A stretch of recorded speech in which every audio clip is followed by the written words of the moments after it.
The machine that might be opening portals to other dimensions turns 70 this year.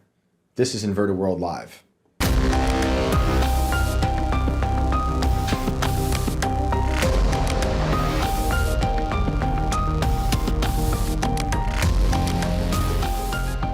You guys know I talk about Cern a lot, maybe too much. Some people say I talk about it all the time. Well, I think it's a pretty important, pretty fascinating, and terrifying machine that I've been ranting and raving about for many, many years. So today's going to be a very interesting episode for those who do like hearing me talk about Cern. I'm your host, Shane Cashman. Welcome back to Inverted World Live. I'm joined by Alex. What's up? How's it going, Shane? I'm happy to be here for your favorite topic. I'm so excited to talk about this. We have someone, a really special guest today who can talk deeply on Cern. And let's just get right to it. Let's introduce Dr. Astrid Stuckelberger. Hey there, how are you? Nice. Thank you for inviting me. I'm very excited to talk about this subject. Maybe you know more than me, Shane. So thanks. Nice to see you. Thank you. Yeah, well, thank you so much for being here. If for those who don't know your work, can you give us a little rundown of what you do? Yeah. Yes. Well, I'm a scientist. That's my whole life, because when you're a researcher, you're always a researcher. So you can understand that. And I'm a curious researcher. So I have been studying a lot on parascience even before I was a scientist. Even on the relativity of time of Einstein. Even if I didn't understand, I wanted to understand the concept.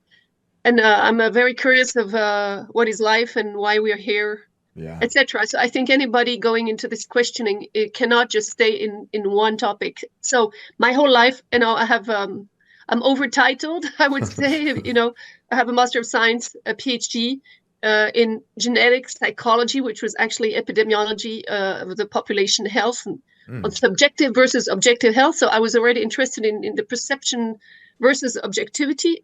And then I did because I was at the Faculty of Medicine doing a lot of a Swiss Research National Foundation direction of program of research. And I did then to climb up the ladder. I did a privatdocent, which is the professor work of another PhD. Wow. So I have more than 12 books, 5 waiting, but wow. I'm so censored that I don't even think about, publishing, but they're ready. English and French. And I've worked, and that's where it gets interesting for many people, in the international organization extensively, at the WHO on international health regulation for 4 years almost. So when this happened, I was like, I was so shocked to see that nothing we had been teaching with WHO was applied. So, and on the research ethics. So ethics is also for me one of the angles and one of the cursor of validation of anything we do. And that's why what we're seeing, our whole deception of this world is crazy too. So, I mean, my CV is, I have a website, but I can prove everything I have. I want to say this. I have no conflict of interest. It's important because a lot, Reuters is trying to say that I never worked for WHO. I mean, I have had contracts. Over what I'm even saying twice for the United Nations programs and for organizing UN Open Days. And so I know many, many agencies in the UN, and I've always questioned a lot of this. That's what brings me to question also Cern. Yeah. And also the International Energy Atomic Agency, which is related. Do you think questioning these institutions is why you feel like you've been censored? Is that why you've been pushed out? Yeah, well, I started to be censored. I wrote an article, scientific article in 2020, April, May, that I had a lot of doubts on the application of the WHO International Health Regulation, and that there was a lot of contradictions at that point. And I was on the radio to question the PCR test very heavily with the head of lab of the Geneva University Hospital. And I won the battle, if you want, on the radio. And after that, and after the film Hold Up of a French film, Pierre Barnerias, then we all got censored from that film. From that started. I think for everybody there was like a wave in the autumn of 2020. It's like they said, now The plan is to censor. Yeah. And they went on censoring. They took off all my lectures in different universities. And I even was teaching American study abroad courses. And I was explaining how you manage emergency and how it's not applied. And Vanderbilt University got a complaint from the parents of a student because I was questioning the ethics of the pandemic, and I was censored by Vanderbilt University, which is in America. I think it's a military. Of course. From what I've researched, it's very military. So you can see that it was global. This whole thing from the beginning has been global, and it took a while to people to find that out. And I was saying that a lot. It's global, but otherwise, I'm actually surprised that nobody from the United Nations is coming up to me to say anything to me.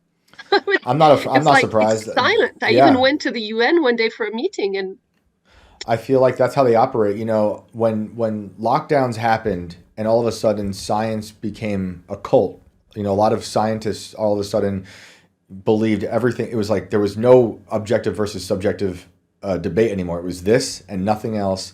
And I was saying, you know, sort of tongue in cheek, but I meant it, that experts and scientists were some of the first casualties to lockdowns, you know, to COVID, because the brains flew out of their skulls and nothing made sense anymore. And you talk about objectivity versus subjectivity. I thought that debate is so important to how we perceive reality. You know, what is based on your perception, what is based on your feelings, and what is hard evidence, you know? And the idea of hard evidence just seems to have evaporated. Largely so, at least on the outside, you know, non-scientists, but it seems like you're pushing up against that as well in your field. Oh, yeah, absolutely. Because the first thing that shocked me, I was in Korea for an international meeting, and I saw, you know, it was in end of January, and I saw people coming in with the mask. And in Korea, I mean, they're, of course, like in China, they're very bacteriophobic. Right. And so they had all those machines and lasers and stuff to put temperature. And I thought, temperature is a very good indicator that we actually never saw after that. Right. So that was already. But when I was in the airport of Seoul coming back, I heard in the airport in Seoul the same message of fear mongering than in Germany, in Frankfurt, in English. And I thought, this is not normal. Yeah. You see, because in the WHO, in public health and in the international health regulation, the number first is not to create panic. So you don't create panic in the population by saying to people, we don't know, we are looking. And you can never know. I mean, in epidemic outbreaks, especially when a virus mutates, if it is not a virus. But anyway, let's take the hypothesis of a mutating virus that is going all over the world. You cannot say with certainty that it is that because it mutates. And I was like, what are they doing? They should be. We were teaching, you know, with CNN anchors, Christina Fade, which was great. We were simulating an outbreak announcement for countries, and every country had to organize, and she was correcting them. And the first thing was, you have to be very nice with your public, and you have to really reassure them, except to say that you don't know, because this is reassuring. In a way, it's better to say we are looking for the real cause that we don't know. We see a little outbreak in China. We saw there was one here, but for the moment, that's the preventive measures we're going to give to you. And nothing of that never was applied. That for me was a shock. I said, what the heck are they doing? For me, it was already a rollout of a dictatorship of fear. Oh, yeah. Yeah, that's exactly what I was going to say. The fear was the virus, right? The fear infected everyone. And you can look throughout history of waves of hysteria attacking small communities. You know, there's all those strange stories about laughing fits, dancing fits, people dancing themselves to death. You know, the fear, you can see it just jump from person to person. That was the pandemic, in my opinion. Yes. It was fear-based. And it seemed, from my point of view, it seemed like that was the point, you know, to get people to rally around fear. Because when they know what you fear, it's a lot easier to control a population. Right. And it's in all the Hollywood films. Exactly. You know, the outbreak is, don't scare them, please. I saw a Rookie series. It's very good, actually. Yep. But there's one on epidemic in Los Angeles. And they say, please don't tell anybody, don't create fear. Right. And they did exactly the opposite. But what the StrikeCov-1, it took 8 months to cover 24 countries. And they had also airplanes. So there is no excuse to say that after 2 months and a half, they do a lockdown. I mean, and there were only 700 deaths, and you have to prove that was also right, because today I have doubts of that too. And 8,000 sick people. That's it. It's crazy. And there was no PCR. Yeah. No, I'm with you on that. So, all right. So speaking of fear, then, do we have reasons? Do we have like a proper reason to fear something like CERN? Do you think?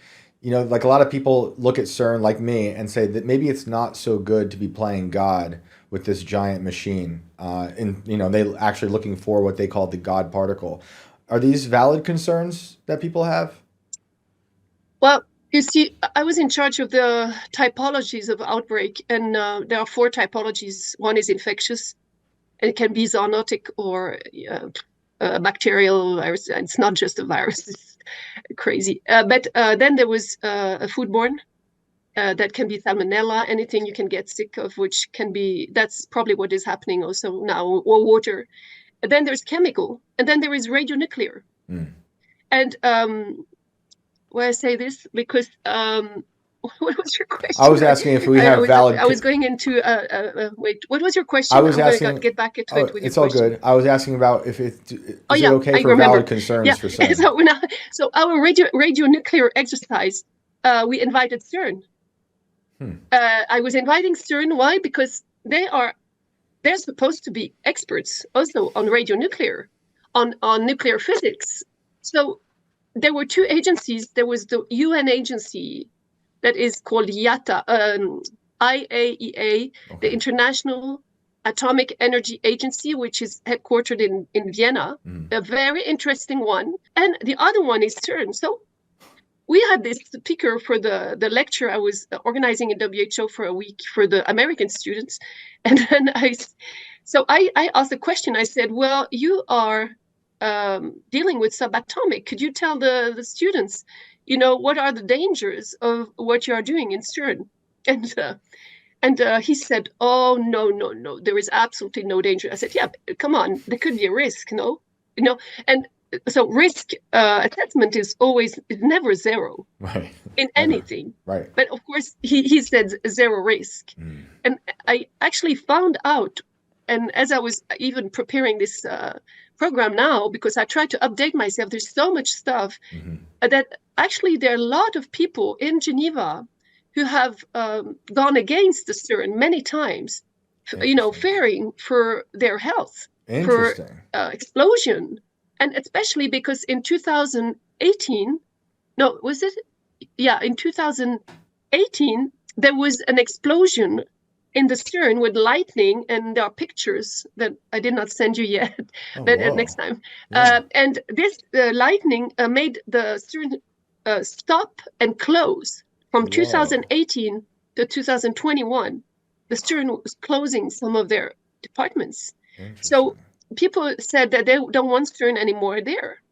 And so there is a population consciousness that it is not healthy. And I have been asking if there were more cancers around CERN than any other place. And of course, they say no, but we could certainly do a correlation analysis if we had the right data. Wow. I hadn't even considered the local issues that people could be having because of CERN. When CERN first got on my radar was in 2008-ish, maybe a little before. And there was that lawsuit, which seemed absurd, but it registered with me because there were physicists suing it. Maybe you remember, there were physicists suing CERN because they believed CERN smashing particles together at nearly the speed of light would create microscopic black holes. And that the microscopic black holes, and this is what the lawsuit said, would devour Earth or turn the Earth into, the quote was, a sphere of strangeness. And this went before a judge. I believe it was in Hawaii because one of the people suing, one of the scientists was in Hawaii. And obviously CERN won. But the argument was mostly agreed upon on both sides, CERN's people and the people against CERN. But the answer at the end was the black holes are not a threat, but everyone agreed they are creating microscopic black holes that will just fall to the center of gravity and be useless. The people suing CERN in their argument said those black holes could amass. And it was just such an absurd thing to think about. And I had never thought about anything like that before. I've heard of super colliders, but it was in the news. Not that that means it's true, but there were people in the news with very real fears about the world being swallowed by a black hole. So that was always where like my mind started with CERN. Like, why are we even doing that? I understood they'll tell us they want to find the Higgs boson particle, which they call the God particle, because they want to understand, like you say, and I agree with the sentiment, understanding life, like what is going on here, what is all this stuff. But there's something to me like nefarious about trying to recreate what they call the Big Bang beneath Geneva. So do you live somewhere near that area? Well, Geneva is very small. I mean, you have the picture behind me of Geneva. Right. You can cross the city in 30 minutes, Right. and I can be at CERN in 20 minutes. Wow. But I am more near the United Nations. I'm actually just beside the High Commissioner of Human Rights. I see the flag of the UN and the Mont Blanc every morning when I wake up. And I'm 10 minutes walk from United Nations and WHO. That's crazy. 15 minutes. But CERN, I'm going by, and each time I go by, I'm like, what the heck is going on in there? Because now they have made new pictures. I mean, you can type CERN and people can see that they made two, big tubes, huge tubes. It makes an H. Oh, weird. So I wonder if there is anything symbolic with these two big tubes where people can get in. It shocks me because I was going there when I was organizing the UN Open Day, because we were inviting the CERN and also for other events that I helped to organize scientifically. I was with the head of communication and met them. So when I went to the CERN, I was not impressed at all. I thought it was such an old, lousy buildings. Right. What are those scientists doing in there? Like if they had no luxury, nothing. It was very strange feeling. And also when you want to go and visit, there was very little information. I said, it can't be just that. I mean, are they joking or something? And now there is more. Right. Now suddenly they are disclosing that they are doing all this type of research on wormholes, black holes, change of time and space. I mean, officially. Yes. Big Bang. Yes, the boson of Higgs and I don't know what neutrinos and the smallest of the smallest. And of course, nobody understands. Right. You see, it's like in genetics, nobody understands, and that's one of my criticisms. If I, when I want to do a synthesis of what I think as a scientist is that this is like a multidimensional agenda of the invisible, which we cannot verify. Right. So anything, and they are saying it's the invisible, right? So it's energy. So we are actually in the middle of an agency that is pretending to describe for us what we cannot see with our human eyes. And as it was said somewhere in the website or was somewhere who criticized I took that. The methodology is that as you cannot see it, you cannot take a picture. Right. Like the genome, right, and like the virus, you should be able to take a picture and go and challenge anybody to take the HIV virus. Kerry Millis did it; he never got a picture. So the fact that we cannot take the picture is that the method is that we can only analyze the effects and the behavior of something moving, but we cannot see really the reality of this invisible world. Right. They are making photoshopped, like the virus is photoshopped. Right. The spike protein is actually a spike signal. Right. You see, so we're just living in a world of signals. So true. So they can say whatever they want. Right. How do you peer review the invisible? Sorry? How do you peer review the invisible? Like if there's people outside of CERN that want to look at the stuff they're looking at, putting in quotes for people listening, how do you look at that? Because they can look at all the things, the steps they've taken to get to whatever their result is. But if you can't see the result, what does that mean to anyone else who wants to actually study it, who might have that, background in science? Yes, exactly. So it's the measurement, and the measurements depend on devices. Like for carbon 14, carbon 14, yeah, 14. For history, marking history. I mean, I was challenging historians, so I can't fight against that. But I can at least say that the devices have to be questioned today, and they can tell anything they want. Maybe the whole thing is like the NASA and how the genomic, everything's the smallest, the biggest, the macro and the micro are in. We could be in an illusion. Complete illusion, and it's good to question that, and I like to question, to re-question everything. So it looks like they are doing other things, and they pretend, and it's not. They look like they are admitting themselves. So, we have proofs, but it's this invisible methodology. There are a lot of consequences to that, because I'm a lot into frequency medicine, because we are bioelectromagnetic, because our heart beats, and it is actually not round, it's a muscle, and it beats, and we have a mind that is electromagnetic.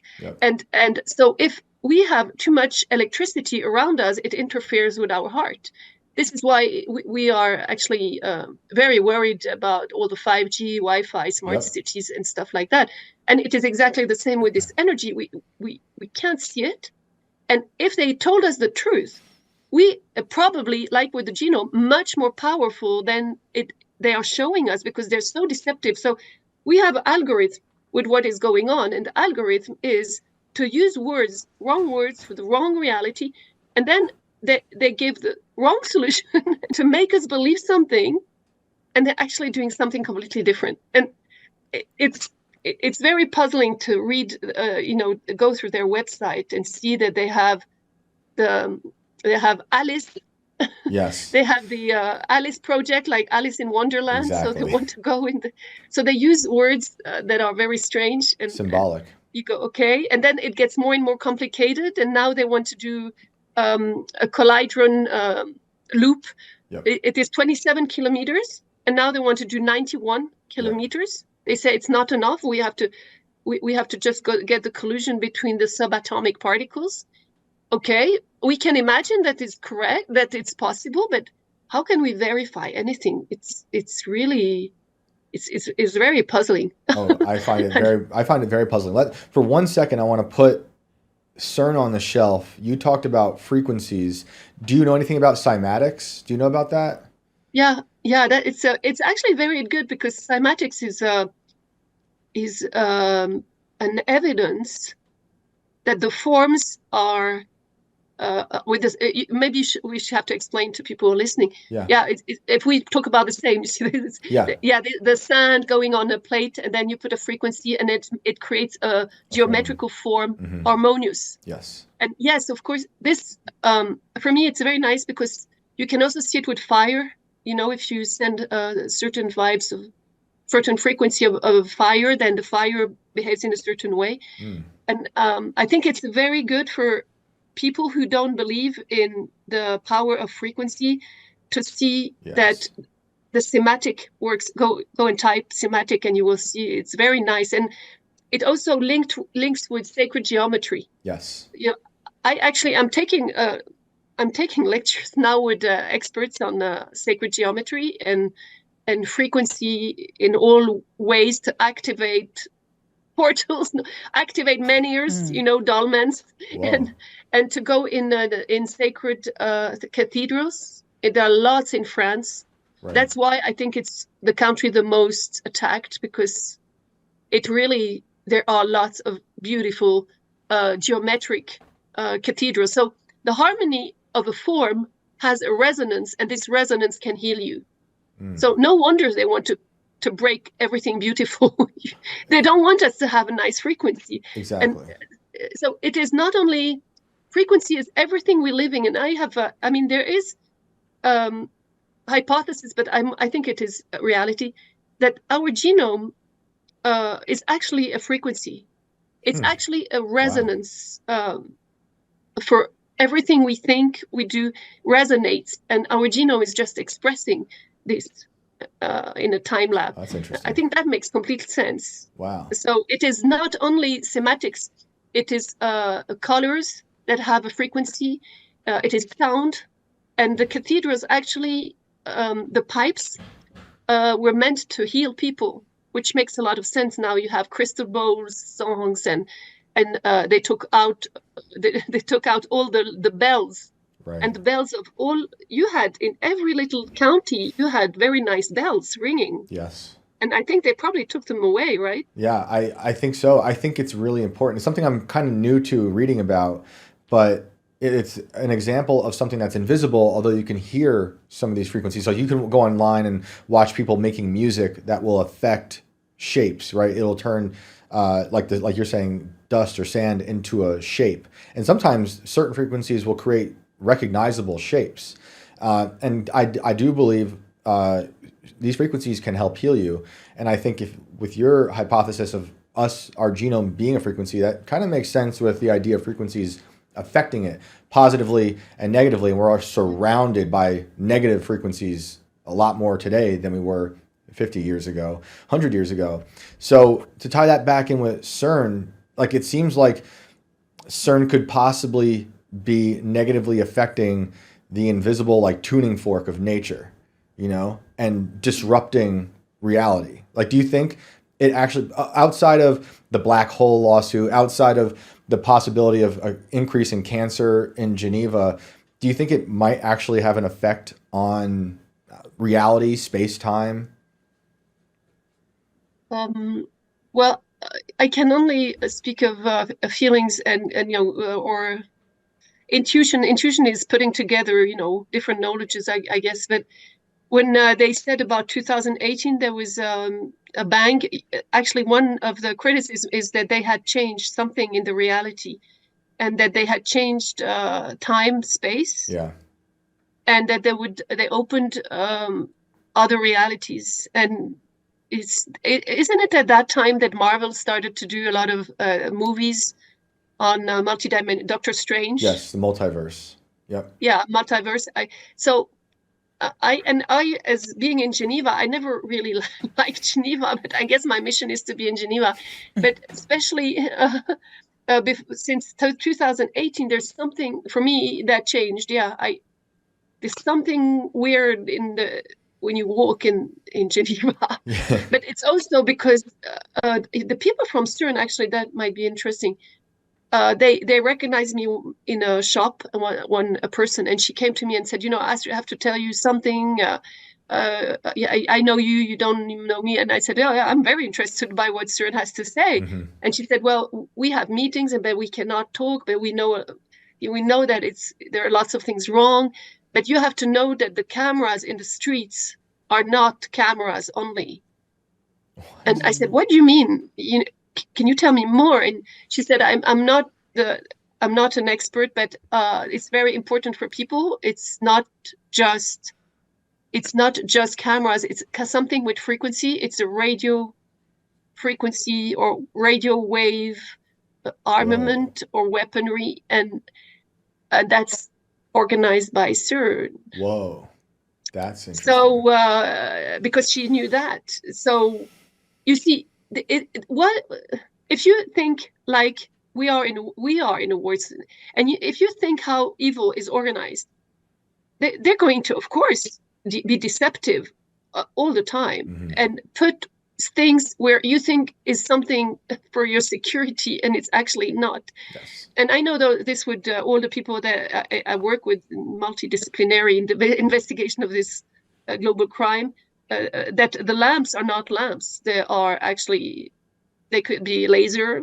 It can be a radio wave frequency. Again, it's all on frequency. Yeah. It's like if they want to capture our human resonance and frequency, because we are becoming too strong, being happy together, for example. Mm-hmm. They don't want that, because we then rise and are much more connected, to the source of all, and not to Yeah. their plan Right. of being like zombies. Yep. That's what they want. It seems that way, and for those skeptical of even that type of technology, just look at things like LRAD devices, long range acoustic devices that authorities can pull out for riots or protests. And they basically just beam you with a frequency that can make your blood feel like it's boiling. So I'd imagine if they can do that, they can do kind of anything to warp your perception or your health without you noticing. And I can't imagine how that would be. If that is the case in Geneva or anywhere else in the world, if it's not really like a big thing you can perceive, just walking outside, like, oh my goodness, I feel it. If it's a slow burn over time, just how crazy that is to a populace and what it might do. We are with the enemy here. So right. I mean, you stand beside your enemy and you will not be in danger. So I don't think they will do too much, because there are too many ambassadors, and all the countries are here. And though Bill Gates has a building of 10 storage, so they will not do, but they do. The frog technique of cooking very slowly the frogs so they don't notice that they are cooked. So anyway, now we can get to something deeper. Is to disrupt the harmony in our world. For me, I don't think Geneva is harmonious. As beautiful as it is not the feeling of harmony. You can go on the mountains. I'm a ski teacher, everything. Then I'm happy. There I feel my body is in a balanced area that cannot be touched, but they are trying to disrupt this harmony with smart cities, everything. And the Cern is also trying to the God code, like the God genome, it's the same, the biggest and the smallest. So I think that with the Da Vinci Code, they showed that it's very spiritual. Yeah. It seems like a religion. It seems like a religion. They're opening ceremonies, all that weird stuff. The thing I wanted to talk to you about too was what was the director of research at CERN, Sergio Bartolucci. I hope I'm saying his name right. He said something about expecting an interaction with other dimensions. What do you make of that? Yeah, that's where I started to talk about it, because if he admits this, they know. I mean, I saw the ritual, the cults, on the video, and they say it's a student who was living there who took it, and it's maybe a glitch that came. It's true or it's not, but I have somebody who said it's true because he was there. Oh wow! And it's a priest, the exorcist priest. You're talking about you're talking about the video where they're like cloaked figures outside of that statue. Yes. Yeah, what do you think happened there? He said he was there. This guy who has a podcast actually, and he said, "Yeah, I was there," and I was very shocked. I said, "But yes, I'm an exorcist, and this I could not say anything." I said, "That's awful." That's crazy. So I don't know what. Yeah. So this is very weird. So I mean, what they're dealing there is a cult. It's a ritual, but they're also working with other dimension. And this Bertolucci, when they had the eclipse on the 8th of April. Oh yeah. I posted a lot of things because they had announced that we're going to reopen the Collidron, the LHC. Yep. Yeah. Large Hadron Collider. Yep. Yeah, LHC, let's call it. Oh yeah. And they were going to open it and reactivate it. And the way they said it was so mysterious that I posted even the link to make a monitoring and surveillance for those who understand. So you have about 5 or 10 posts on my X with you can go and look at the different peaks, spikes, signals. But I did not see anything strange because I thought maybe we were all going to collapse. Yeah, I want to put that into perspective for the listener. April 8th, also just coincidentally, if you believe in coincidences, happens to be the day Aleister Crowley communicated with a demon. Also, April 8th of this same year was the day NASA launched rockets into the sky and the project, like towards the solar eclipse. And that project was, I forget the name, but whatever the name was, it was a god of chaos. They named it after the god of chaos. So That's interesting, I'd say. Yeah, that's interesting. Very, because Shiva is the destroyer, chaos. That's bringing right, and that's their chaos, statue. That's their and statue outside of they're Cern. doing this Shiva statue is given by India ambassador to Cern, and they're doing the cult in front of it. So do you believe that they're walking entities through portals down there? I think you can summon energies. Definitely, that's what the Freemasons do when they're on 33 degree above. Mm-hmm. And the cults, they can summon energies, and they Right. can summon the angels that are lower angels, and they can summon their god. I don't want to even mention it because we're not going to call it. Right. But yeah, they can do that, of course. And if there are many, they know you see what they're hiding to us is also the way that we can create a better world and heal people and get souls to go to where they have to go when they're dead. And they're trying to cut us off from the spiritual world that might be much more real than we cannot see it, but maybe they have taken it away from our sight. Right. I'm going very far with them. Yeah. Because it's really not normal that they are so obsessed to bring evil to us and to forbid us to pray, to give us knowledge of sacred knowledge, to take it all away, to burn the books. I think that this Cern, what is going on in this Cern, is an example of what they're doing in the world. You know, the U.S. had attacked Iraq and destroyed portals there. Actually, I've heard stories. I think one of their first aim. Yeah, I think that's crazy. Those portals, did they destroy them or did they just hijack them? Yeah, exactly. Probably both. Right? I don't remember the name. It's a ISIS one or in Iraq. Very nice, beautiful. I think they do. Yeah, they probably know how to hijack it. It's also in the Viking. I can give you another intel.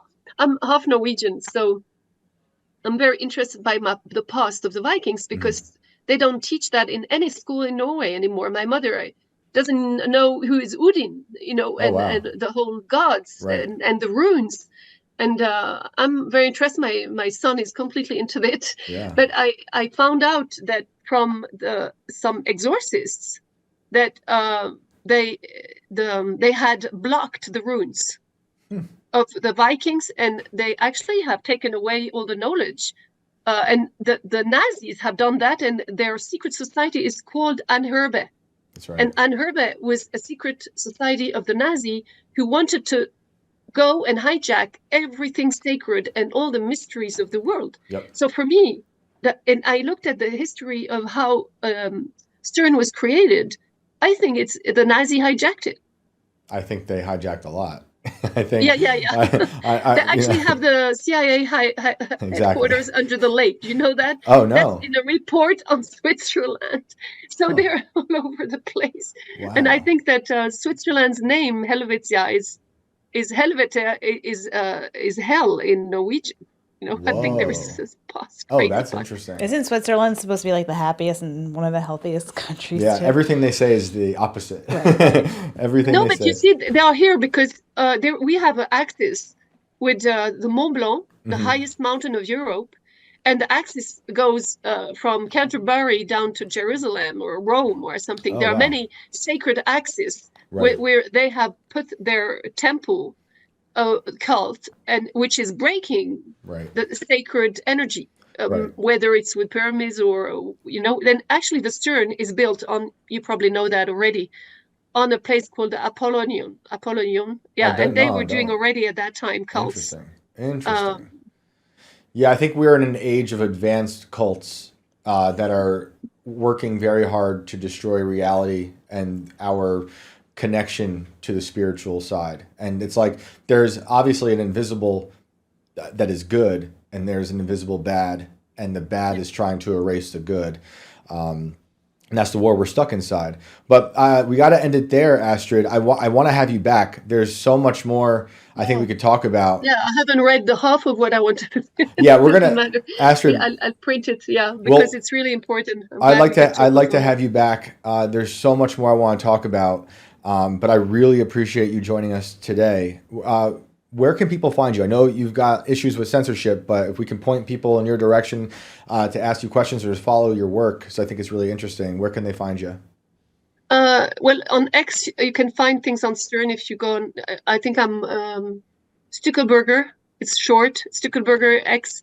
And you can see my picture, and I think I have about 27,000 people, so you cannot make a mistake. So it's not like, yeah. And then I'm on, the only place or two places I'm not censored is Telegram. Mm-hmm. And there I posted a lot, really. I take risks, but I'm not censored, and I censor the hackers.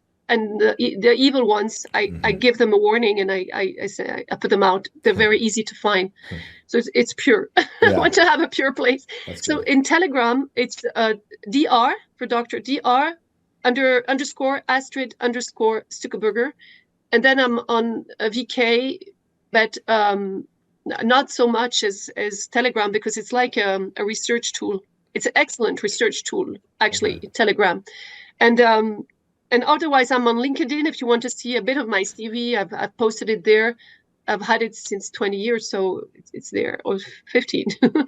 And I'm a little bit everywhere, but it's especially there. Okay. And I have a website, but I don't use it for purpose because I don't want to be too attacked on that. I want to be free to speak in my space. I hear that. Well, we would love to have you back. There's so much more I want to talk about, but I think that people got a lot of good information. There's some things I just never heard about. So especially the thing about the lights and the lamps in Geneva. Now I'm going to be curious about every lamp I see. So thanks. Please take some radio frequency devices, because the engineers that listen to you, I mean, they have all the material. That's why it is an investigation, not with biologists and microbiologists that don't know anything about frequency. Yep. It's really with engineers of sound, of color, of frequency, high and low frequency. Yep. And I think that we will end up stopping to use so much Wi-Fi and things when people understand that it is disturbing their sleep, their energy. It's also that in my protocol to be very careful with the lamp beside your bed, the plugs. And if your room where you sleep is electric, you will not sleep well. So true. That's also what they're creating. Yeah. So we have to be careful, especially in cities. Yeah, so true. All right, Astrid. Well, thank you so much. Have a great night. And, please be safe. We will talk soon. Thank you, Shane. Thank you so much. Bye. So we got a caller? We have a caller today. All right, let's do it. Let's bring on the homie Raven. What is up, brother?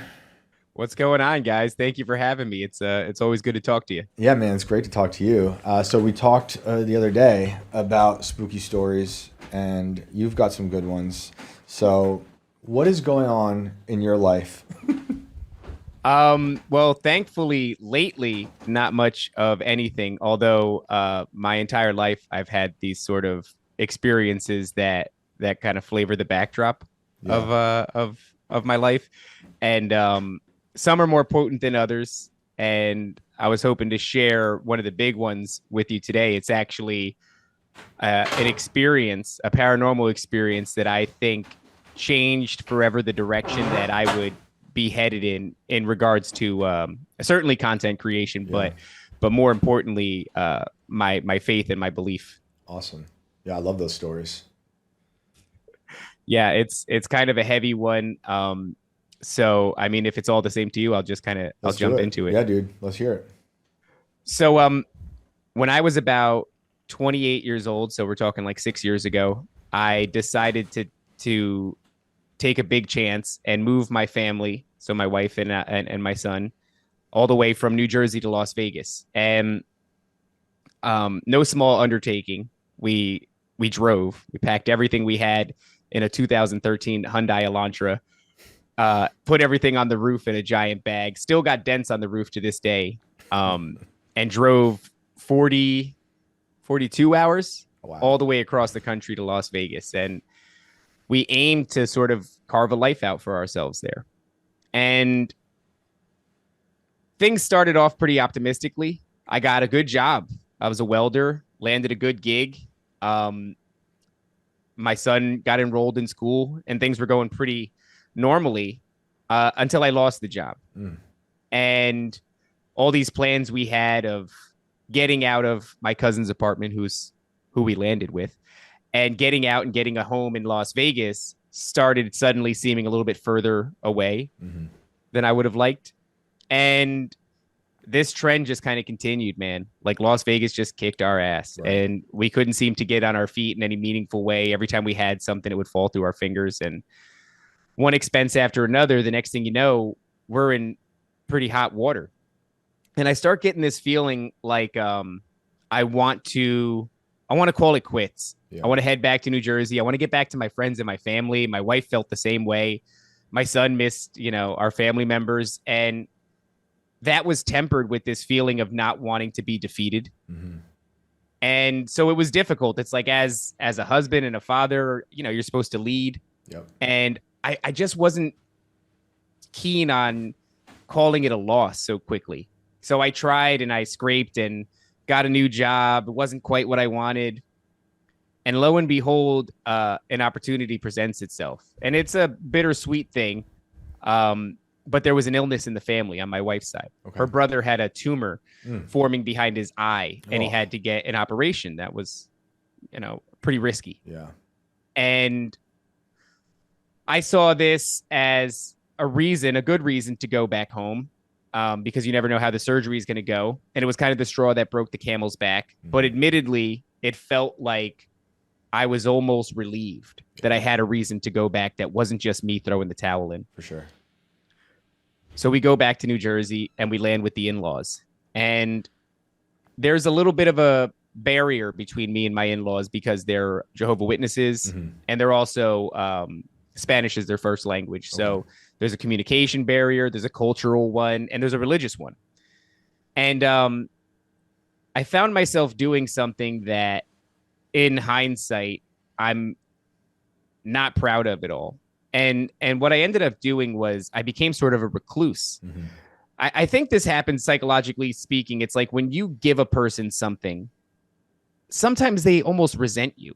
This is something that a lot of people who will, like, let's say, loan money to other people will find. It's like you try to help somebody and they resent you. I was on the worst side of that exchange. I was the one who was finding myself resenting my in-laws, which is outlandish. These people, they love us. They gave us a roof over our head. Gave us our own room, cooked meals for us daily, and we're just elated to sort of receive us. And instead of appreciating that, I withdrew and I started this cycle. And this cycle was I got a job pretty quickly, and I would go to work. I'd come back from work and I'd go straight into this room that me and my wife and my son were sharing. It's 2 air mattresses, queen size and a twin size. And I'd sit in this room, and like a loser, I would turn on the Xbox as my solace, and I would play Red Dead Redemption 2 all day till the sun went down. Great game. Shout out Rockstar Games, I guess. Good game. And at some point, my wife would bring me a plate. Embarrassing. Everybody else is downstairs, fraternizing and just having a good time and bonding and eating a meal together. I'm eating this meal upstairs. You can only imagine, what my in-laws thought. Why isn't he coming down? Just a real shameful performance on my behalf. And then I would go to sleep after the meal. I'd play a little bit more games, go to sleep. And I lived this life on repeat, Shane, for like, I don't know, maybe a month before we were up on our feet and out of there. And I think that not only was I struggling with feelings of like inadequacy because of having gotten my tail kicked in Vegas, but also now I'm not performing as a father. I'm not performing as a husband. I'm rightfully so I'm ashamed. I'm embarrassed because of my behavior. Yet I'm still behaving this way. It's like once you're locked into it's very hard to get out. And I think that you don't get away from that sort of a thing. And what I mean by that is like a lot of men, myself in particular, we do a good job of not feeling the things and kind of just pushing them down and continuing forward. And I don't think that you can get away. There's a cost. And by that, I mean, there's a cost spiritually for being in a low place for so long. 100%. I also think in hindsight that there are, well, I know, I know there are entities, and I believe that they feed off of negative energy. So feelings of depression and anxiety, anger, which is certainly something I was feeling, resentment, which is certainly something I was feeling. I think this is a food source for certain entities. So what ends up happening now is, like I said, I'm living my life on repeat, and I have this 4-day odyssey unfold in my life. So the first day, it's pretty predictable. I go to work, I come home, I play Red Dead Redemption, I eat dinner in the room, and then I go to sleep. And I'm sleeping on this queen size air mattress next to my wife. My son is at the foot of the bed on a twin size air mattress.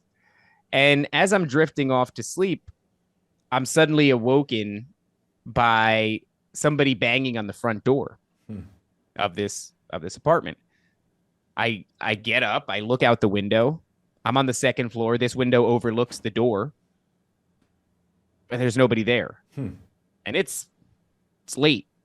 So I stare for a while because I'm almost convinced like somebody will come out of an angle where I couldn't see before from the window, and I'm just waiting and no one's there.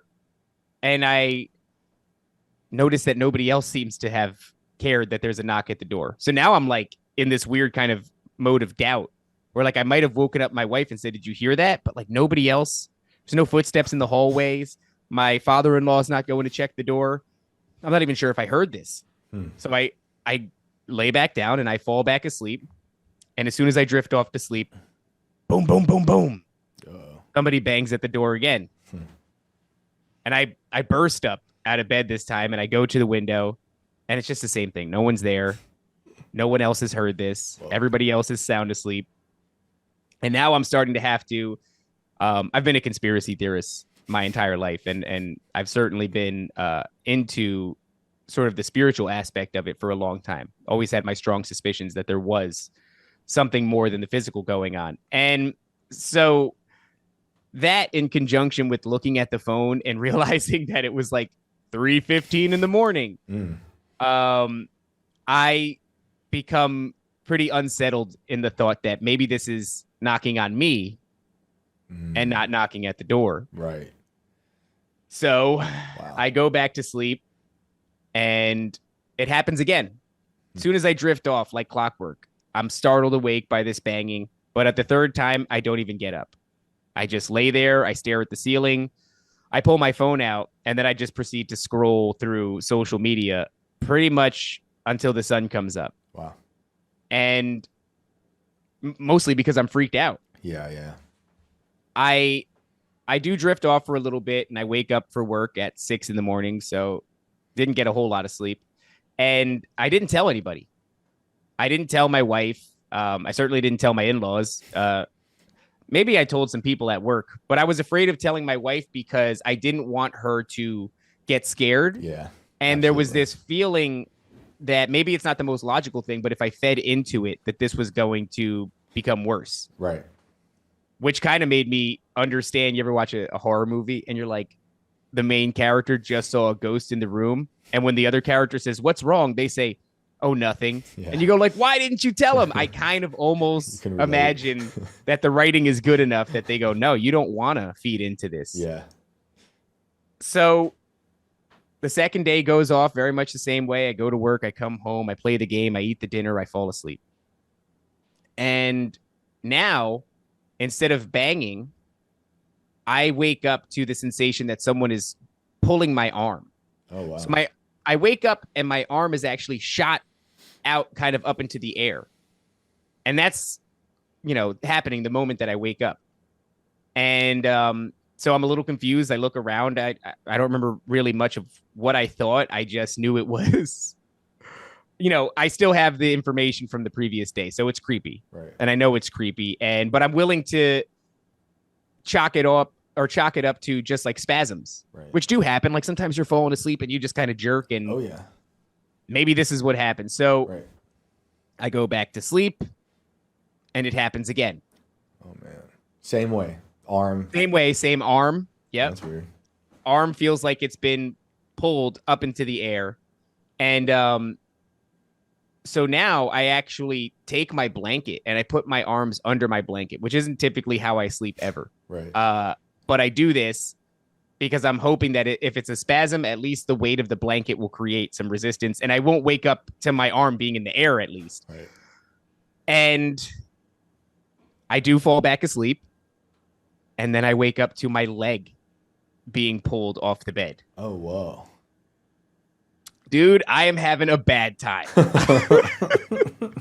I am having such a bad time, Shane. I'm alone in this experience. My wife is sound asleep. My son is sound asleep. Right. And I'm very much now in the mindset of like, okay, something's going on. Like yesterday, I'm hearing knocks. Today, my arm is getting pulled. Right. I really can't dismiss this any logical way. Is the heart racing? Are you like getting nervous now? Like, what is this? My brain fucking with me? Like, I don't remember if my heart was racing, but what I can tell you is I just didn't go to sleep again. yeah. I just grabbed my phone and I'm just scrolling through social media again because anything to distract my mind from the places that it's going. Mm-hmm. So, I mean, yeah, I was very upset about it, but didn't have a logical recourse. And I've told this story before to folks, and I've still yet to have anybody interject like, well, why didn't you do this or why didn't you do that? Because I don't think that what could you have done? You know what I mean? Yeah. It's 3:00 in the morning again. Right. The second day in the row, and there's no recourse. So I fall back asleep probably like for 45 minutes before I've got to wake up for work again. And I'm off again the same day, going through the same behavior, same feelings of resentment and anger and inadequacy, depression, anxiety. All this is just a big whirlwind. And then I come home and I behave the same way. I play the game. I eat the food and I go to sleep. I mean, really, it was a weird time. Are you thinking about the night throughout the day? Are you like worried when you go home, or are you just like repressing it? So I had a couple of homies at work that I would say this to, but they weren't onto anything that I was onto. So they said it was scary. Yeah. And they were definitely of the school of thought that something was happening. Right. But when the sun is up and you're in the throes of the day, you can like suppress it for a while. For sure. Yeah. But to your point, it's like when you get to laying down, Boom. Of course it's on your mind. Yep. So, yeah, it was hard to fall asleep that night. Yeah. And this night in particular, this is night 3. Mm-hmm. And this is the primer that forever changed, not quite the spark, but the primer that forever changed how I looked at things. Like I said, I've been a lifelong conspiracy theorist since 16 years old. Yeah. And I've always suspected that there was a spiritual element, but this solidified and changed me forever. And it wasn't all at once, Shane. It was like, in hindsight, it changed me forever. Yeah. And it provoked me into doing things, let's say content wise, that I wouldn't have thought that I'd ever be doing. Right. So, I go to work, I eat the dish, I play the game, I go to sleep, and I feel as though I have what is a reasonable night of sleep. As far as not waking up, but I did have a nightmare. And this nightmare was, I wouldn't call it a room. It's more like a void. Like there's no ceilings and walls. It's a space. Okay. And it's black. And there's some element of light, or else I wouldn't be able to see this thing that I saw, but I couldn't tell you where it comes from. I had no real sensation of my body or reactivity or anything like that. I was observing, but I wouldn't say that I didn't have a body. It's just that I had no reason to remember back to like, there were my feet, there were my arms. I felt this, I felt that. There was no physical sensations. Mm-hmm. I was just observing. And what I was seeing was in the center of this void stood a bipedal creature. And this thing had skin that was like, like a leopard print slug. Yeah. Oh, yeah. Gray and black. Yeah. So it wasn't slimy, but it had that pattern on its body. Okay. And I don't remember if there was clothing. I don't remember if this thing was naked. I don't have any recollection of that, but I remember it was muscular. Muscular in the sense that, like, as I'm observing, that was something that I noted. Like, this thing looks formidable. It looks strong. It looks capable. And it has lower canid teeth that are protruding in a way where they overlap its upper lip. Oh, wow. Okay. And I don't remember if it had hair. I want to say it had hair, but it wasn't. It was of no consequence, the hair. And it had eyes that were like maraschino cherries. Like, they were so red, they were illuminated. Whoa. And its chest was rising and dropping as it's like heaving with what felt to me like it felt like rage. Like, this thing was angry. Like, it was like rage incarnate. Honestly, in hindsight, I said that there seems to be some element of your negative emotional state of mind feeding these creatures. We put off energy. This thing was eating like rage and anger. Yeah. That was what this thing, it was the embodiment of it. Right. And it's just that. It's just staring at me. And it's breathing. Its chest is rising and collapsing, and it's just filled with anger. And around it, its legs, there was like a swirling black mist. Almost like smoke, but like, I don't know. It just wouldn't dissipate. It was like this consistent. It was there the whole time. And the dream felt like it lasted a long time. Right. Just me observing this horrifying creature. It, like I said, a muscular, for lack of a better term, it looked like a demon. Right. So that is all that I remember from the dream. The next thing I know, my wife and I are waking up in the morning, and she's saying, I had the craziest dream last night. Now, dude, I have not told my wife anything because I don't want to feed into this at all. So when she says I had the craziest dream last night, in my mind, I'm like, you have my attention. But on the outside, I'm like, go on. Oh, shoot. So what she proceeds to tell me is that she wakes up in the room and she can't move.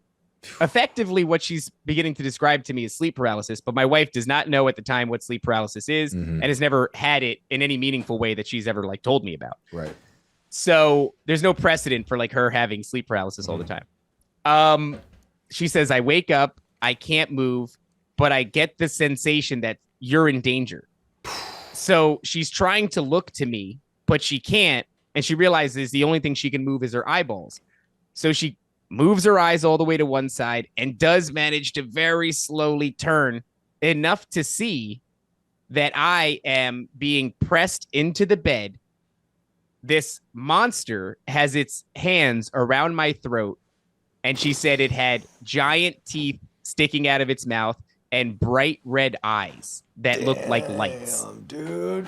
I don't like right now as I'm saying it, my whole body is getting like, I feel it. That's crazy. Dude, I mean, like, Shane, what do you even like? What do you do? What do you say in this situation? Because I don't know. Nobody's ever told me. I would be like, obviously it's insane, but I'd be somewhat relieved that I had that connection with my wife, right? Like it's kind of dope that she knew through whatever dimensions you were dealing with that something was wrong, so that says something about your marriage, despite the way you're feeling about yourself at that time. It's something that's a positive.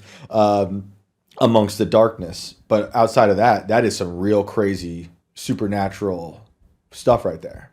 Well, it gets a little worse. All right. So, and I do want to say that that's a great point, Shane, because as I said, my entire life I've had like weird experiences. Like if we had more time, I could sit down and convince you that there's something terribly wrong with me because of all the strange things I could do that it have for happened to myself. me. Yeah. But my wife has always had, like, I would have dreams or things that I thought were dreams where I would see like shadows in the room, in the corner, things of that nature. And my wife would like instinctively wake me up. And I remember going through a period in my life where these things were happening a lot. And then I met my wife. And one of the most amazing things to me was that somehow she was keyed into these things and would wake me up. Wow. And that actually like stopped a lot of this stuff for a long time. Right. So I don't say anything to her. Yeah. I just go like, wow. Oh, wow. That, oh, wow. Crazy. Interesting. That's crazy. So, you know, I don't say much at all. I just go, that's crazy. Sounds like you had sleep paralysis. And I described to her what that is. And she goes, wow, that's interesting. And then we just go about our days, right? Yeah. So I'm going to work thinking about this. I'm coming home thinking about this. I'm playing the game thinking about this. I'm eating the dish thinking about this. For sure. And I go to sleep into what would be the fourth night. And so, like I said, I hadn't shared it with anybody, and especially not like I didn't want my son to hear, because that's the last thing you want. You know what I mean? He's when they're even just logistically speaking, it's like, are you a parent who likes to sleep a full night? Don't tell your kids anything about anything creepy, because that's a recipe for never getting sleep again. Yep, absolutely. So I was always very cautious. Like my son didn't have any idea about this stuff growing up. Now he does. He's 9 years old, and dad just does a podcast. So you know, he's very keyed in. But at that time, not the case. So the night of the fourth night, I go to sleep, and it seems uneventful. But I am woken up to my wife. She's waking me up from seemingly a bad dream, and she's showing me a video that she's taken. I actually found the video recently. I think I posted it on my Twitter. Only the people that knew this story would have gotten it. But when she woke up, she looked over to me, and I guess where you would put your fingers for your pulse on your neck, that part of my neck is like throbbing. So like it looks like I'm going through some high stress situation. It's so significant that she takes a video of it. Wow. And watching it recently, I was like, oh, yeah. What's funny is when I told this story before, I was like, yeah, she took a video for like 5 to 10 seconds. Now the video is like 27 seconds long. So she's just letting me. She's like, this is incredible. But eventually, when she's got enough footage, she wakes me up. Right. So she goes, babe, you got to look at this. Like you were having a bad dream or something. Look at the way your neck is going. So I'm sitting up in bed, and I'm watching this video. And in the middle of the video, at the foot of the bed on the twin size mattress, my son starts screaming. Wow. My son is still asleep. Wow. But he's screaming. And he sits up, but he's still screaming and crying. And we scramble over and we start consoling him. We hold him. We're petting him, trying to stroke his face and wake him up. And hey, it's okay, buddy. It's okay. It's just a dream. It's okay. It takes a little while for him to come to. But you could tell, like, when he came to and his eyes open, he's looking around the room, but he's still in hysterics. Right. Once we were able to calm him down enough that he could speak, all he could say was a monster with red eyes and big teeth. Bro. What on earth? And now you got two people. You're like, so what is your reaction? What? Well, something that maybe people don't consider in this moment until you live through it. And then certainly as a father, you consider it. You're meant to protect, right? Yep, so when it's happening to me, I could ignore it. It's like the same thing with illness, right? It's like, oh, I know I have a heart condition, but whatever. I'm just going to keep drinking and smoking. Yeah. But until something happens to your loved one, like Jordan Peterson said, we take better care of our animals than we do ourselves. Which I think is true. You'll never let them skip their medication, but you won't take yours. So Right. in that way, or at least it kind of rhymes with it, I was willing to just muscle through whatever was happening to me. Yeah. When it happened to my wife, which I only had essentially 24 hours to deal with that idea, I became a lot more desperate and a lot more concerned about the recourse that I didn't have. Right. I didn't have it the first night when it was the knocking. I didn't have it the second night when it was the arm pulling. Yeah. I still don't have it after the dream, but I'm scrambling. I'm trying to think of a way to remedy this. This has to stop. Yeah. Shane, when it happens to your kid, like it became the number one problem that had to be solved immediately in my life. Immediately. Totally. So I imagine that by this time I did tell my wife that something is going on. Yeah. And oh wait, before that, can you just say, like, how did your child calm down? Like, how was that? Did he go back to sleep? Did he wake up and remember it? Or well, it was the morning, so it was time to wake up anyway. So that was unfortunately the last bit of sleep he got that day. And we just tried to convince him that it was just a dream. And it was a weird thing, right? Because it's like this juxtaposition of like lying straight to your child's face, but also internally feeling like mission driven. Yeah, it's the right thing to do at that age. Is you don't want to, the fear you can give a kid at that age would do more harm than the lie of trying to keep them safe, you know, because you're dealing with all your internal stuff too at this point. And this is a kid, by the way, who's told me that he would have only been like 3, but he remembers having a dream where it felt like he was tied to his bed with belts, and there was a man with like a cape and a black hat walking around outside his bedroom door. Whoa. So my son effectively describes the Hat Man to me, which if you're a fan of sleep paralysis lore, I guess, everybody knows the Hat Man. And even to that, we just didn't feed in. We just went, oh, we must have had a guest. Yeah. Because a lot of times we'd have like friends over and he would go to sleep because it was his bedtime. And so we always made sure not to feed into it because I do, number one, I believe it's bad for them. Number two, I think that if they start to think that way, they'll attract these things. And number 3, I just really like getting a good night's sleep. And, you know, all good that's reasons. Not the recipe for it. All good reasons. Right. So he manages to, you know, calm down and we just go about the day like a normal day. But I am sort of just riddled with thought over this problem that I don't know how to solve. And it almost sounds anticlimactic, but I can't tell you.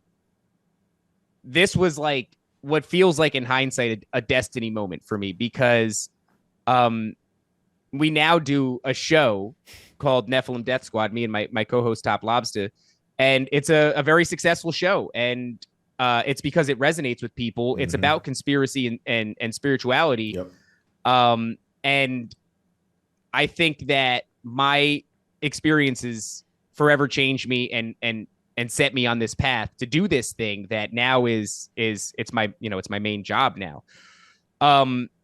So it may sound anticlimactic, but it certainly isn't. What ends up happening the 4th night, I do believe I still played Red Dead Redemption, is it's a good game, Shane. It's a really good game. Is for the first time in my life, I pray. Yeah. And I pray directly to Jesus Christ. And I pray with a sense of desperation that I've never had, because that's one thing I can't understate is the level of desperation I felt. I've been through a lot of things. I was homeless as a kid. I was, I've just been through a lot. Yeah. Nothing has provoked this level of desperation. Nothing. I everybody's got a history of getting in trouble and all this stuff. Like, I've been in some really scary situations. Right. Nothing has provoked the feeling of desperation like this did. Yeah. So when I tell you that prayer would have been the first time that I prayed to Jesus Christ, not raised religious, never went to church outside of funerals and maybe a wedding or two. Right. Had no religious upbringing whatsoever, never thought anything negative about it. In fact, if you're a conspiracy theorist for as long as I have been, it's always something that's been on the table. Right. But for some reason, I wouldn't dismiss it. I would just kind of go, not yet. Yeah, that's there. Yeah. That's there. Yeah. It's an option. It's not going anywhere. For sure. I'll explore it eventually. It's a big book and it's kind of wordy. And so I just would put it off. And even though so many things pointed back to it, after that prayer, it stopped entirely. Amazing. I mean, on a dime. Yeah. It stopped. There was no more red-eyed, big-toothed monster to speak of. It just never happened again. Now, since then, lots of things have happened to me. Yeah. But I will continuously call on the name of Jesus Christ, and these things will stop. And it's gotten to the point now where it's an open conversation with me and my wife, where she'll go, the energy is changed in the room, and I'll go, yeah, it has, dude. Like, you'll just wake up in the middle of the night sometimes, eyes will pop open, and something just feels different.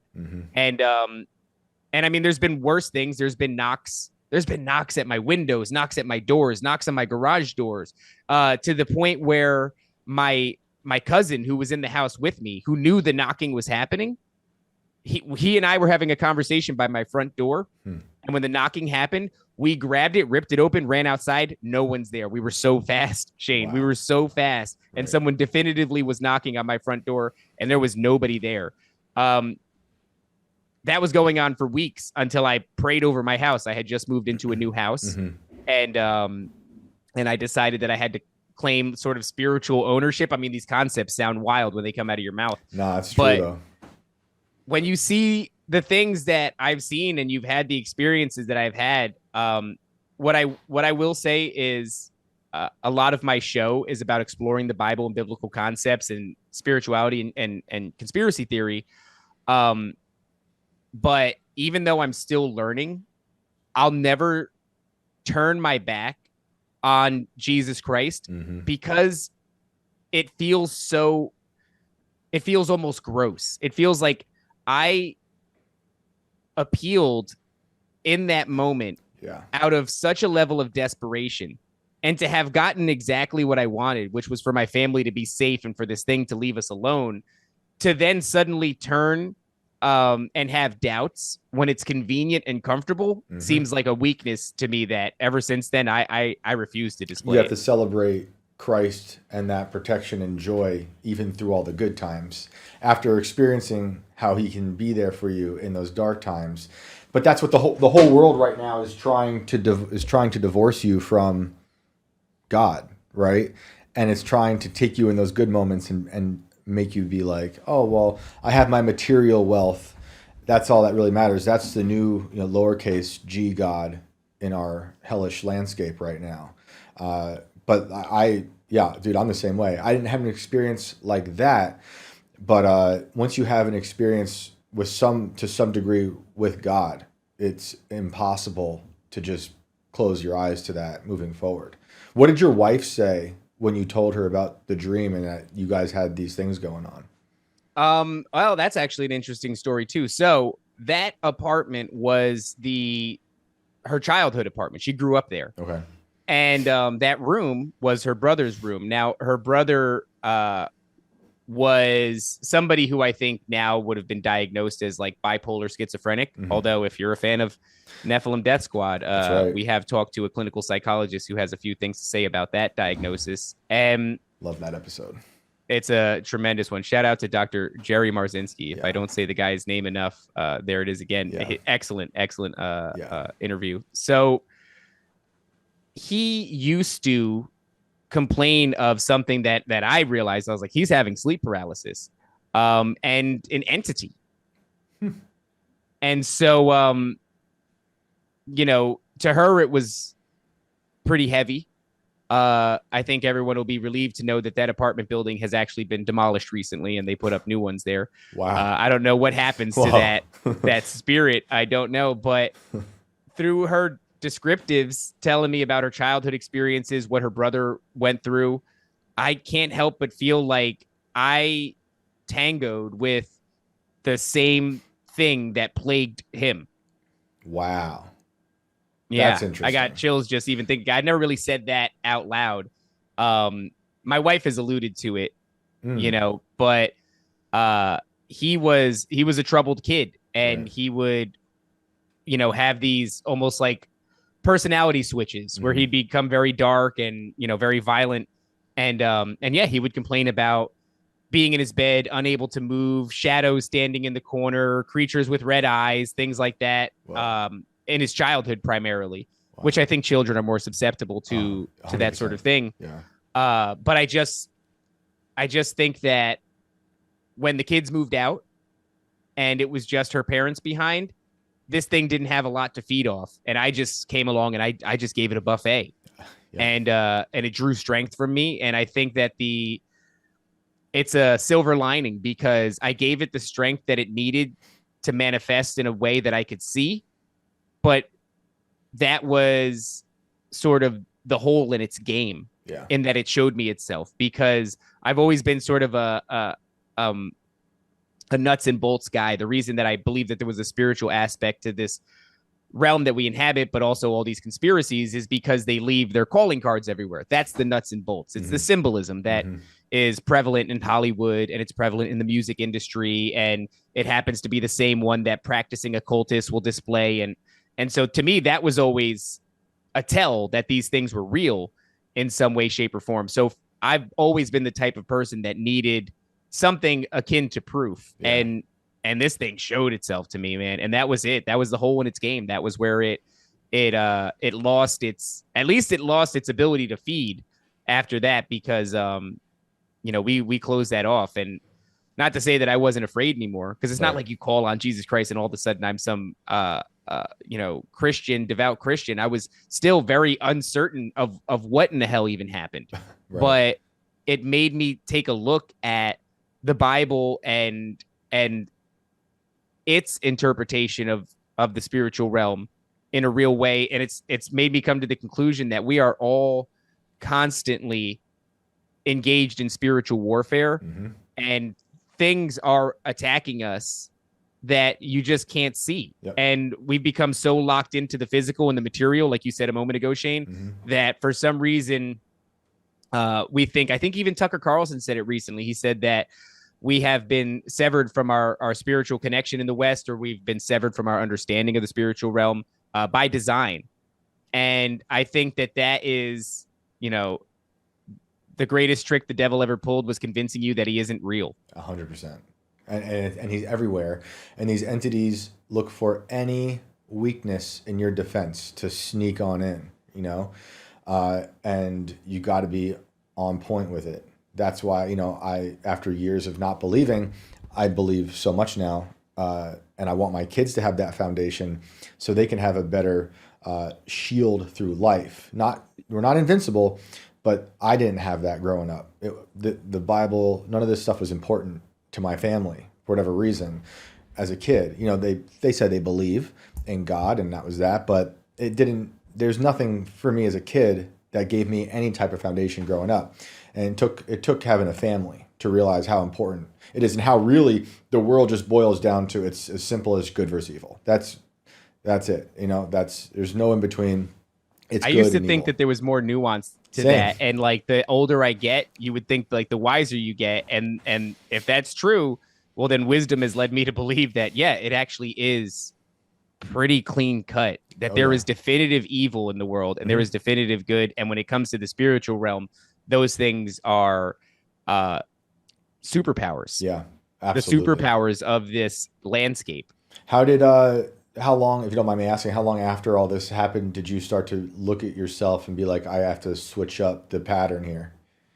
So, I mean, it's hard to say. It was a very gradual thing, because, and I think this is on, I don't want to say the fault of the church, but one of the things that I think is lacking is this idea that the church spends a lot of time talking about Jesus Christ, right? And how you should be as Jesus, or how your walk with God should be, or who you should be as a person, or the fact that Jesus died for your sins, and is the way, the truth, and the life. Like, this is the main focal point, which is incredibly important. But there's another side to that conversation that I think is often neglected, and it is that Jesus gave us the authority to tread on serpents and scorpions. He gave us authority over the spiritual realm through his name. And that is almost like a little bit of a foreign concept. I mean, you see it in all these films and things where you have a priest, a holy man, he's casting out a demon in some, epic battle. But I think that if you believe in Jesus Christ, we all have that authority. 100%. It's not just a priest. I mean, I have used it. I have used it, and I have stopped things that, this will be a quick one, but one time we were in New Orleans, which is a spooky place, and we're on the third floor of, and I talked to a tarot card reader I probably shouldn't have talked to. He gave me a lot of interesting information, but in hindsight, probably first mistake. Yeah. Yeah, probably a mistake. And so, which I have asked for forgiveness for because I realized what that was about. But I'm on the third floor in this hotel. There's no way up to my window, and yet the stroke of midnight, I hear bung, bung, bung, bung. And it's reverberating on this big glass panel window. Right. My eyes pop open. My wife hasn't noticed. I'm looking around. I get up. I walk over. I can see down. There's no way. It's just the street. I'm looking at Popeye's chicken. And I go back to sleep. As soon as I lay down, boom, boom, boom. But this time we both wake up. And I'm like, thank God she heard it. Somebody's banging on our hotel door. But nobody's there. I did not open the door. Right. You don't open the door. They want your permission to come in one way or another. This is all about consent. I did not open the door. I looked through the peephole, had a pretty wide view, and I could see left down the hallway and right down the hallway, and nobody was there. So unless they were ducking right in front of my door, which is a great reason to not answer it, there was nobody in that hallway. So what I did was I immediately started praying, and that's the end of that. But I mean, I don't know. So when you asked Shane, like, how long did it take? It took, I want to say 4 years, maybe. So I would have been 30 when this happened. I'm 34 now. So it took 2 years for me to really get to a place, because there is some weird hesitation, almost an embarrassment, a cringe factor when proclaiming the name of Jesus Christ, or saying you believe in the Bible, or saying that you consider yourself Christian, or anything, these things. There's a hesitancy. It's I was stubborn. A social ridicule point. And so it took a while, but then once I clicked in, I mean, I over the next year, I started a show called The Raven's Watch, where I started specifically exploring spirituality. And then within a couple of months of that, I met my co-host Top Lobster, and we started a show called Nephilim Death Squad.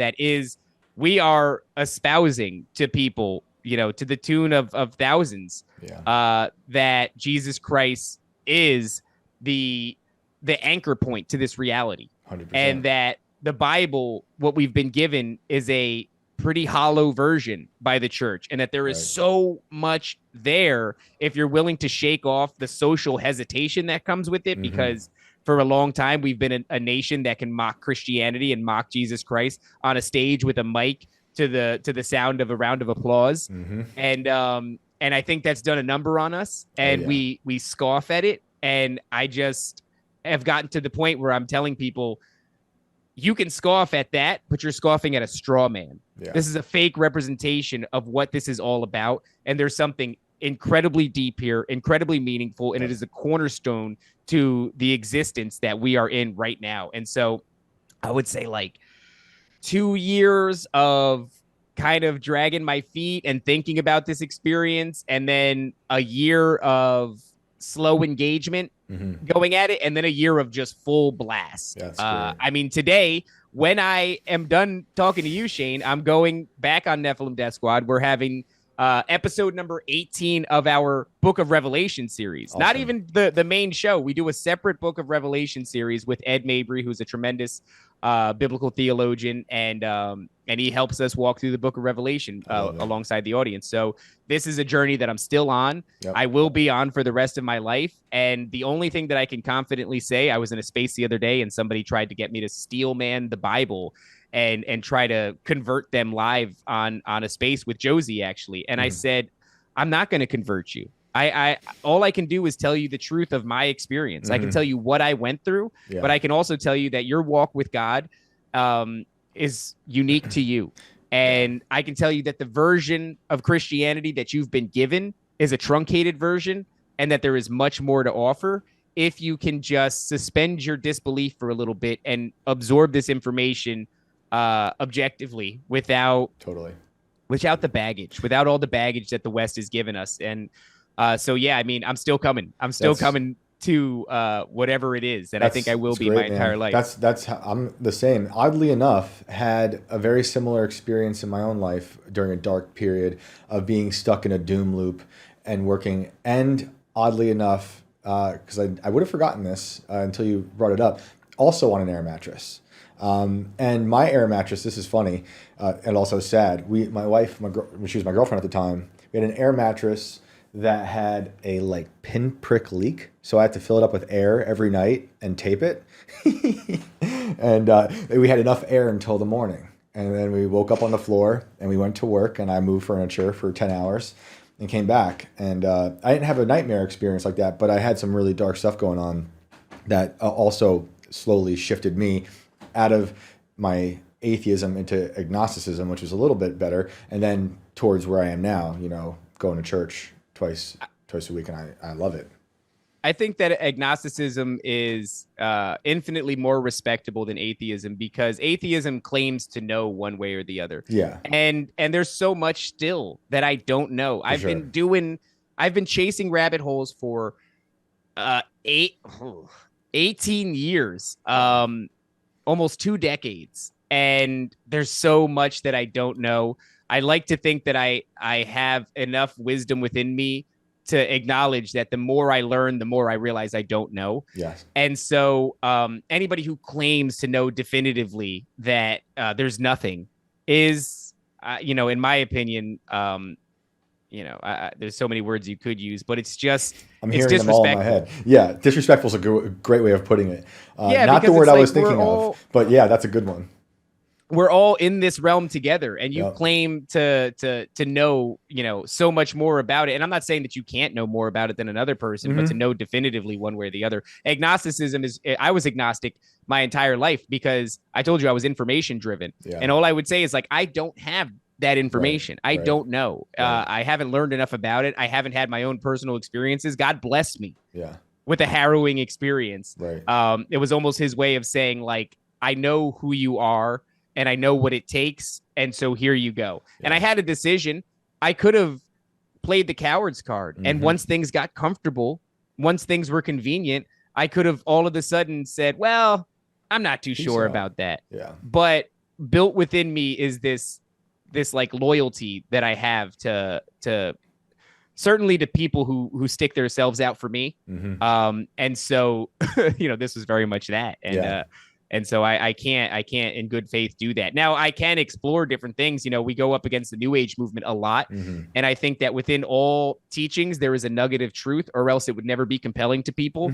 At its foundation needs to be some nugget of truth in order for it to have longevity and to have people be attracted to it. Because I think instinctually we are attracted to the truth. We gravitate towards it. Yep. And so there are some things there that I'm sure are important, but I think that oftentimes what we see in these different New Age movements and such is they will tell you 9 truths and then tell you one fundamental lie. Yeah. And that offsets the entire thing. So I would say to people, if you're looking, even in this story, to be converted, that's not going to happen. And I'm not here to convert you. I don't have a lot that I can offer people, but I can offer my own testimony. Yeah. And I do feel that I wasn't meant to just have that experience and keep it to myself. It is something that I am eager to share with people because it does resonate with some people. A lot of us are plagued with experiences that we can't explain, and we choose not to talk about them because nobody's receptive to them. Yeah. And honestly, you try to talk about them and there's no solution to be had. You just say, I had a weird, unexplainable experience. What do you think about that? And they go, that's weird. And then you're just left there in this moment of vulnerability, but up against a brick wall suddenly where there's nowhere left to go in your story or your conclusions. And so a lot of people have that. And I think that the best thing we can do is like open up, share these stories. Don't worry about whether or not people think it's weird, because I think the truth of the matter is more people have had experiences that they can't explain than you would ever imagine. Oh, totally. And when I share my own stories, you know, and if I get criticism from people online or in the real world, I used to be like, I don't get angry, just be like, you know, well, what's wrong with them? But my new path with that is just thinking like they're just not there yet, you know? So they're maybe where I was many years ago, so, you know, rejecting and stubborn of everything. So I'm just like, you know, they're just not there yet. And it's okay. And I try not to even get mad at it. It's just, maybe they'll get there soon enough. I say to those people that, like I said, I'm not going to convert you. And I pray that God sends you a greasy demon too, so that you can have this experience because honestly, it's a thing that you think you wouldn't wish on anybody. But if you have your wits about you and you can not get emotionally tied up in this, because I think when you get emotionally tied up with it, it's too much. It's overwhelming and you reject it. Yeah, feeling your emotions can be too much. You know, that's why I said it's like guys will, well, we got a heart thing. It doesn't matter. You just push it down, keep going to work until you die. Yeah. And it's like, the reason you do that is because emotions can be overwhelming. If you can just get past that and look at things logically, despite the fact that this is a very illogical moment in your life, there is answers. Yeah. There is. You just 100%. Have to be willing to explore those avenues. Yep. And Christ for me has become, I didn't realize it until, you know, obviously recently, my past 3 years, it's a blueprint through human suffering to eternal joy. And that's such a foreign concept to me my whole life. And now that I have that, it's just, there's such a confidence and joy in life amidst all the darkness that is clearly everywhere right now. So I love it. And I love talking about it. I love hearing experiences like this. So dude, thank you for joining us, and let everyone know where they can find you guys, all your stuff you're doing, and find you online. Well, thanks for having me, Shane. It's always a pleasure talking to you, brother. Thanks, it really man. Is. Same. You guys can find me at David L. Corbo, all just smashed together, on Twitter. You could also find my show, Nephilim Death Squad, with me and my co-host, Top Lobster. You can find that on all platforms, although we prefer Rumble. Rumble's been treating us well so far. But we're on Twitter, we're on YouTube, and also all your audio platforms, Apple Podcasts, Spotify, all that good stuff. And keep an eye out, because we do a live performance every 6 months called Bohemian Grove. We just wrapped up the last one. It's a comedy and conspiracy event. We just had Leonardo Joni headlining this one. The one previous to that was Sam Tripoli. Shane, we'd love to get you down 6 months from now. Down. That's when the next one is. So hopefully you can make it. I would love to do. My youngest will be older, and hopefully I can leave home by then. It's been a chaotic few months. I wanted to get down this last one. I had fear of missing out. I saw all the fun. It was a great time, dude. It panned out. I was worried because throwing a live performances. I told you guys how long we've been doing the show. We've been doing Nephilim Death Squad for 1 year now in October. And we said, hey, we're like a bunch of nobodies who just came out of nowhere and we're having a mild amount of success. Why don't we push the bar and see if we could host a live event that's 2 days long, and it's filled with all these heavy hitters: Revenge of the Sis, Leonardo Joni, Clint Russell, Liberty Lockdown, Josie the Redheaded Libertarian came out. It was a great time. We'd love to have you, Shane. Yeah, I hope we can have you one coming up. That's awesome. I didn't know you guys were doing it every 6 months. So that's exciting. Well, I mean, people love it, and everybody had such a good time. And, you know, why not? I don't think there's anything you could find that's all comedy and conspiracy jammed together like this. It's a perfect mix. And we had Tripoli on recently, and I think it's at his club. Is that what he said? Who's that? We had Sam Tripoli on the show recently, and he was shouting out Bohemian Grove, and I think he said it was at his club. I think he said. Maybe I got that wrong. No, we were at a place called the Joke Joint in Summerfield, Florida, which is even more ridiculous because it's about an hour-and-a-half drive from the nearest airport, and somehow we packed the place out with not only with a bunch of our fans, but they were all wearing black cloaks. It was an insane spectacle. That's great. And you know, you're always welcome. I hope you'll be a part of it this one coming up. But guys, keep an eye out for that Bohemian Grove. Just follow the show and you'll get announcements for it. Awesome. Yeah, I highly encourage everyone to tune in to what you and Top are doing. I think it's great. I love doing your show. Always a pleasure talking to you. Thanks for telling us this amazing story, man. I love that story. Really appreciate you taking the time today to hang out. Thank you, Shane. It's always a pleasure to share the story. Like I said, I don't have a ton of stuff to offer, but I think it's important to share that testimony. Absolutely. Cool, man. Well, we'll see you soon. All right, brother. Thank you. Later. Wow, that was a crazy and great story. I want to thank Dr. Astrid Stuckelberger for joining us. I'd like to thank Raven for joining us from the Nephilim Death Squad. Thank you guys for tuning in.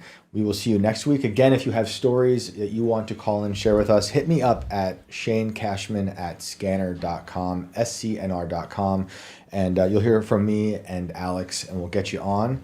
And we'll see you next time. Later.